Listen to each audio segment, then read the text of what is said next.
Halo teman-teman, selamat datang di channel saya. Di video kali ini saya ingin mengajarkan teman-teman bagaimana membuat website sendiri dengan menggunakan WordPress.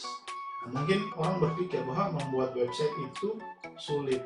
Ternyata membuat website itu tidak sesulit apa yang teman-teman bayangkan, asal teman-teman mau dan berani untuk mencoba. Nah, di video ini saya akan mengajarkan teman-teman bagaimana membuat website dengan WordPress dari awal sampai selesai. Kemudian, apabila teman-teman sudah berhasil membuat website sendiri, nah mungkin saya akan melanjutkan ke tutorial berikutnya bagaimana kita mengupload hasil website yang kita kerjakan sekarang itu diupload ke hosting supaya bisa diakses secara online. Oke, langsung aja kita ikuti tutorialnya. Apabila video tutorial ini bermanfaat buat teman-teman, saya mohon dukungannya supaya di subscribe, like, kemudian teman-teman jangan lupa komen apabila ada kekurangan pada video ini, supaya channel saya ini juga bisa berkembang dan saya tentu saja akan lebih semangat untuk membuat video-video tutorial berikutnya. Oke, kita langsung aja ke tutorialnya. Cek bisa.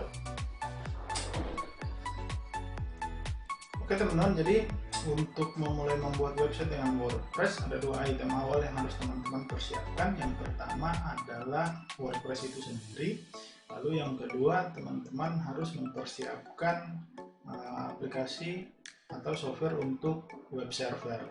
Nah, yang pertama kita download dulu WordPress-nya, googling saja ya WordPress download. Nah, ini link untuk download WordPress, id wordpress.org download. Nah, ini kurang lebih halamannya nanti seperti ini. Di sini versinya 5.4.1 versi WordPress yang paling baru. Teman-teman tinggal klik unduh WordPress, jangan lupa lokasi penyimpanannya diingat. Kemudian yang kedua kita butuh yang namanya web server ya. Nah, di sini saya pakai XAMPP, jadi untuk download teman-teman ini XAMPP. Nah, ini download, ini halamannya seperti ini. Kemudian teman-teman menyesuaikan saja mana yang mau di-download sesuai dengan sistem operasi yang dipakai, Windows, Linux, ini macOS. Nah, teman-teman download. Nah, seperti biasa lokasi downloadnya harus diingat. Nah, di sini saya sudah mendownload keduanya, jadi ini WordPress dan ini XAMPP. Nah, berikutnya apa yang harus kita lakukan? Yang harus kita lakukan adalah menginstal XAMPP duluan. Jadi untuk WordPress-nya ini teman-teman simpan saja dulu. Jadi install XAMPP sama kayak install program pada umumnya, tinggal klik kanan open atau run as administrator. Yes, kemudian ini Bitnami muncul. Nah, ini ada warning, kemudian oke, kemudian teman-teman klik next. Nah, ini sebenarnya di tempat saya sudah terinstall XAMPP, cuma saya menunjukkan aja proses instalasi awal. Next. Nah, ini mungkin yang penting teman-teman lihat, select folder ada C XAMPP. Jadi ini bisa teman-teman ganti, teman-teman mau taruh di mana bisa. Nah, defaultnya dia akan berada pada drive C XAMPP. Nah, di sini karena tadi sudah saya jelaskan bahwa saya sudah menginstal, jadi di drive C saya sudah ada folder XAMPP yang sudah terinstall gitu ya, karena saya sudah install duluan. Di dalamnya ada file-file untuk XAMPP-nya. Kemudian nah, ini di next saja, cuman karena saya sudah install jadi saya cancel aja. Oke, jadi kalau teman-teman sudah berhasil menginstal XAMPP, biasa teman-teman nanti diarahkan ke kontrol panelnya XAMPP itu sendiri. Nah, teman-teman bisa lihat di sini ada modul-modul atau service yang ada pada XAMPP, yaitu Apache dan MySQL. Kemudian ada FileZilla, Mercury, Tomcat, ini diabaikan saja karena kita hanya pakai ini Apache dan MySQL untuk membuat website dengan WordPress.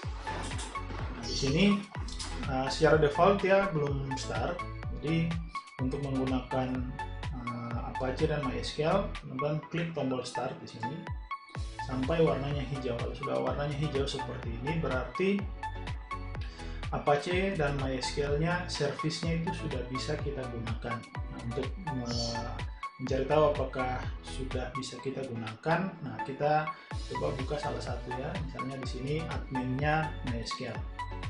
Nah, apabila sudah berhasil, ya, ini kurang lebih tampilan MySQL atau tampilan database yang bisa teman-teman gunakan nanti. Ya, ini secara default URL-nya ini localhost / atau garis miring php myadmin. Nah, apabila sudah sampai di sini, berarti proses instalasi XAMPP teman-teman itu sudah berhasil. Jadi setelah teman-teman berhasil melakukan instalasi XAMPP dan memastikan semua servisnya telah berjalan dengan baik, langkah berikutnya kita harus melakukan instalasi WordPress. Jadi untuk instalasi WordPress ini ada beberapa konfigurasi nanti yang akan kita lakukan. Nah, yang pertama kita harus ini kan file WordPress yang tadi kita download. Ini nanti diekstrak dulu, ekstrak here atau ekstrak Word atau ekstrak file. Nah, ini hasil ekstraknya di sini. Folder WordPress, di dalamnya ada file WordPress-nya. Teman-teman copy dulu di sini dan teman-teman pindahkan ke dalam folder instalasi XAMPP. Di C XAMPP teman-teman tempatkan di dalam folder htdocs. Di sini di paste terlebih dahulu. Ya, kalau sudah paste di sini karena saya sudah terlebih dahulu tadi mengkopinya. Ini folder WordPress yang sudah teman-teman kopikan di dalam folder htdocs. Nah, sampai di sini teman-teman bisa melakukan rename folder WordPress ini. Jadi bisa di rename sesuai dengan judul atau topik website yang ingin teman-teman buat. Misalnya saya kasih nama portal berita, ya, nama portal berita. Nah, di sini penamaan folder di sini nanti akan berkaitan dengan pemanggilan alamat website pada saat teman-teman mengakses web ini melalui web server seperti itu. Jadi kalau sudah teman-teman kasih nama misalnya portal berita di sini, berikutnya kita akan mengakses website portal berita ini melalui web server. Nah, cara mengaksesnya kita buka browser di sini, kemudian kita tetap yang baru. Nah, untuk memanggil atau mengakses website portal berita tadi, caranya kita ketik localhost, ya, kemudian / atau garis miring portal berita. Nah, ini loading. Nah, ini adalah tampilan apabila teman-teman mengakses portal berita tadi. Jadi localhost portal berita, ini alamat URL di sini ini secara default ditambahkan pada saat pertama kali teman-teman melakukan instalasi WordPress. Nah, bisa dilihat di sini pada saat kita melakukan instalasi WordPress itu ada beberapa konfigurasi penting yang harus kita config terlebih dahulu atau kita lakukan konfigurasi terlebih dahulu. Yang pertama, nama database-nya apa? Yang kedua, nama pengguna database, kemudian passwordnya apa, hostnya apa, kemudian prefix tabelnya itu apa. Nah, untuk penjelasannya mungkin kita langsung praktek supaya bisa kelihatan itu maksudnya settingan di sini nih apa sih, ya. Kemudian di sini ada catatannya juga, teman-teman bisa baca, ada file wp-config. Nah, tapi ini kita nggak perlu karena proses yang kita lakukan apabila sudah benar harusnya tidak ada masalah, ya. Nah, berikutnya kita klik tombol IO, atau kalau WordPress yang teman-teman download itu versi bahasa Inggris pasti let's go, ya. Oke, kita klik IO. Nah, di sini akan muncul pilihan yang tadi, ya, konfigurasinya. Yang pertama, nama basis data. Nah, nama basis data ini secara default sudah diisikan, tapi kita bisa mengcustom sendiri. Artinya kita buat sesuai dengan settingannya kita. Yang pertama, nama basis data. Nah, untuk nama basis datanya, teman-teman harus terlebih dahulu membuat database-nya atau basis datanya pada PHP MyAdmin. Sebenarnya PHP MyAdmin tadi sudah sempat saya tunjukkan. Nah, cara mengakses PHP MyAdmin, caranya teman-teman buka kontrol panelnya XAMPP, teman-teman lihat ini MySQL, tombol admin di sini, teman-teman tinggal klik. Ini sama sebenarnya tadi ini yang sudah saya contohkan sebelum ini. Di sini PHP MyAdmin adalah tempat untuk membuat database. Ya. Jadi kita buat dulu database-nya di sini. Ya, di sini nama database-nya misalnya WordPress. Nah, kita bikin aja versi kita sendiri. Nah, DB, ya. Atau ini teman-teman bisa klik new atau klik database di sini, lalu teman-teman create versi ini. Jadi bebas ya, bisa versi ini, bisa juga versi ini, sama aja. Saya kasih nama DB portal berita. Nah, di sini kenapa saya DB underscore, ini bukan kenapa, bebas teman-teman mau menamakan apa saja.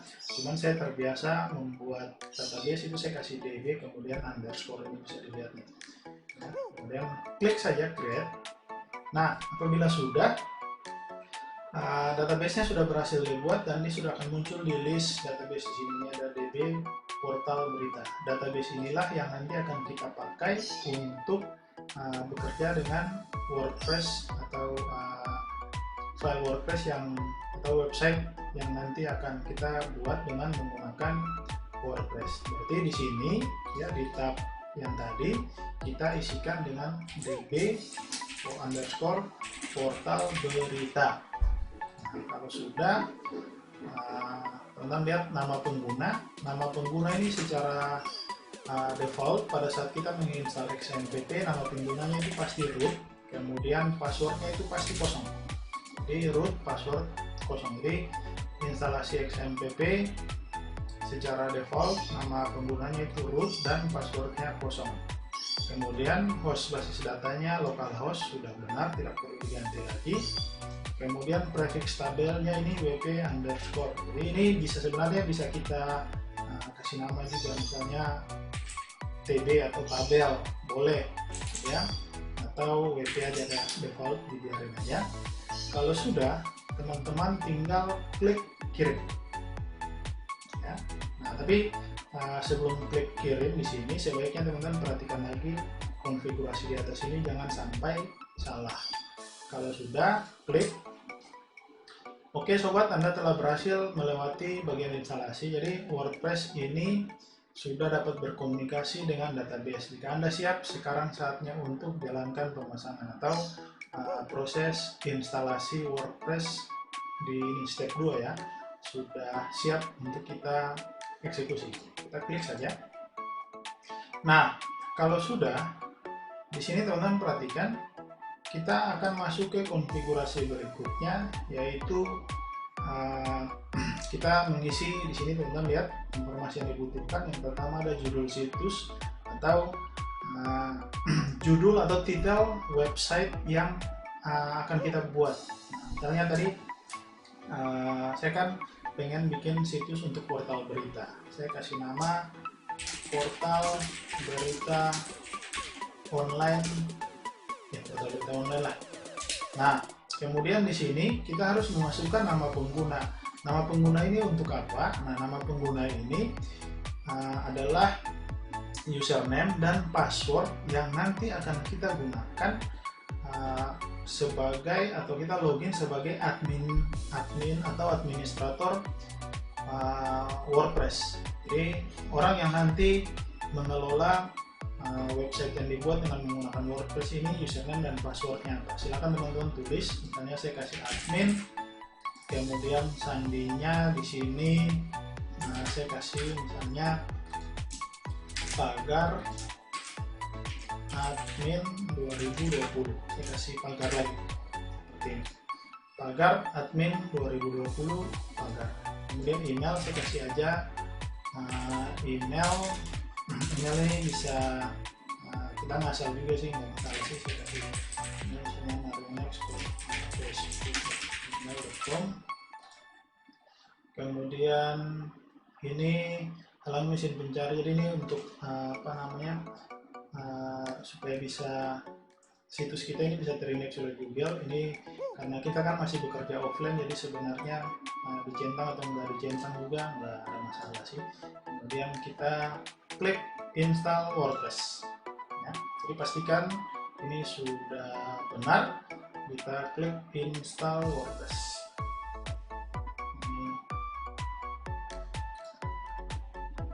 Nah, apabila sudah berhasil ya, akan muncul tampilan berhasil, WordPress telah terinstall, terima kasih dan selamat bekerja.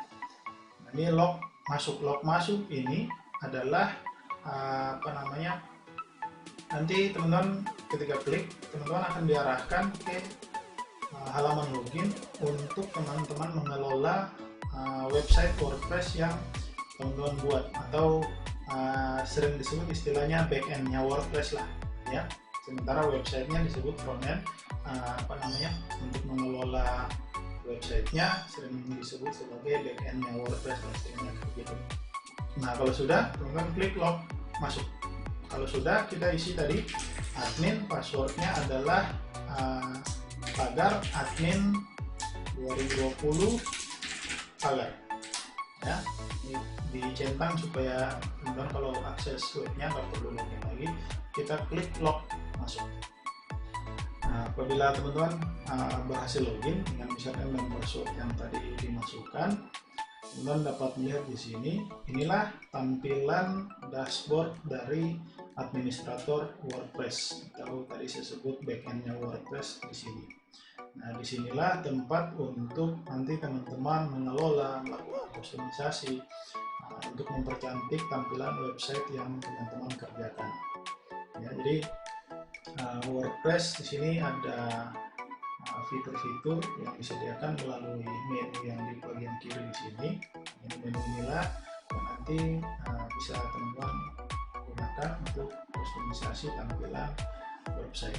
Untuk kustomisasi tampilan website mungkin saya akan bikin video tutorial sendiri supaya video tutorial ini nggak kepanjangan. Jadi nanti di video tutorial berikutnya saya membahas lebih detail bagaimana mengcustom tampilan WordPress supaya lebih menarik, supaya kelihatan seperti website-website profesional pada umumnya, seperti itu. Nah, kalau sudah, teman-teman bisa mengakses website yang teman-teman sudah berhasil install ini ya, dan sudah berhasil dibuat ini melalui localhost ya. Di sini ini sebenarnya bisa nih dari sini ya, portal berita online. Teman-teman sorot saja di bagian kiri atas, kemudian pilih kunjungi situs. Ini di opening tab. Nah, ini tampilan websitenya yang sudah dibuat ya secara default seperti ini ya. Atau kalau kita mau akses langsung, berarti kita buka tab yang baru ya, kita ketik localhost. Nah, tadi saya lupa jelasin ya, jadi web server yang kita install dengan menggunakan XAMPP ya, jadi itu fungsinya untuk membuat komputer kita ya menjadi menjadi server gitu ya. Nah, istilahnya itu disebut sebagai localhost. Jadi cara aksesnya selalu kita pasti pakai localhost. Di tutorial dari tadi kan teman-teman sudah lihat rata-rata kita aksesnya itu localhost. Jadi localhost, kemudian aksesnya melalui nama folder yang tadi kita rename. Jadi localhost /portal berita. Jadi sama aja ya. Jadi aksesnya dari sini boleh ya, karena ini kita sudah login backendnya atau adminnya. Mau akses langsung juga seperti ini juga boleh, seperti itu. Oke teman-teman, sekian dulu video tutorial saya kali ini. Jadi sekarang teman-teman sudah tahu bagaimana sih caranya membuat website sendiri ya. Dimulai dari yang pertama kita melakukan instalasi XAMPP, kemudian download WordPress, kemudian bagaimana mengkonfigurasi menginstalasi atau menginstal WordPress pada server lokal atau localhost. Nah, berikutnya saya akan melanjutkan tutorial ini, yaitu bagaimana cara kita melakukan kustomisasi tampilan website dengan menggunakan WordPress ini, ya, agar tampilan website yang kita buat itu kelihatan seperti website profesional pada umumnya, seperti itu. Jadi kalau video ini bermanfaat buat teman-teman, jangan lupa like, komen, dan juga subscribe. Thank you.